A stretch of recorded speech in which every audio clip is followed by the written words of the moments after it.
السلام علیکم. احمد آفیشل یوټیوب چینل ته په خیر راغلی.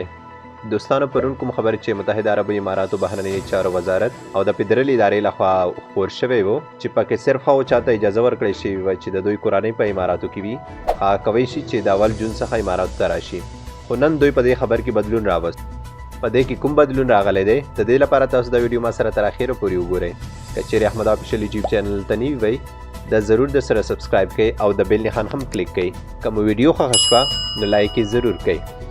ښه 13 ورځ د متحده عربي اماراتو بهرنی چارو وزارت او ICA یا فدرال اتھارټي فار آئیډنټیټي اینڈ سټیزنشپ ادارې اعلان کړی و چې اوس هغه خلک کم چې په اماراتو کې کورنۍ دي او اوس مهال د متحده عربي اماراتو څخه بهر بند پاتې دي په خپلو هیوادونو کې یا په نورو هیوادونو کې نو هغه کولی شي چې د دې کال د شپږمې میاشتې اول تاریخ څخه متحده اماراتو ته راشي.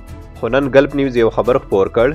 په دې خبر کې لیکل شوي هر هغه څوک چې د متحده عربي اماراتو ویزا ولري او یا هغه ویزا په اوس وخت کې ختم شوي وي مطلب دا چې په اوس وخت کې هغه ایکسپایر شوي وي نو هغه اوس کولی شي چې پیژندنې او تابعیت فدرال ادارې ته داخلېدو جواز لپاره غوښتنه وکړي او حکومت به د جون له لومړۍ نیټې څخه د هغو بیرته ستانېدو لارې هوارې کړي.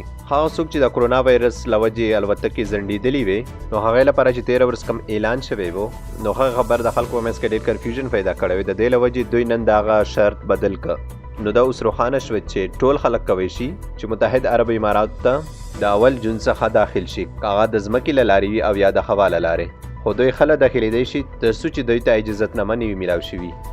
نو متحده عرب اماراتو ته واپس راتګ لپاره به اجازتنامه څنګه اخلي؟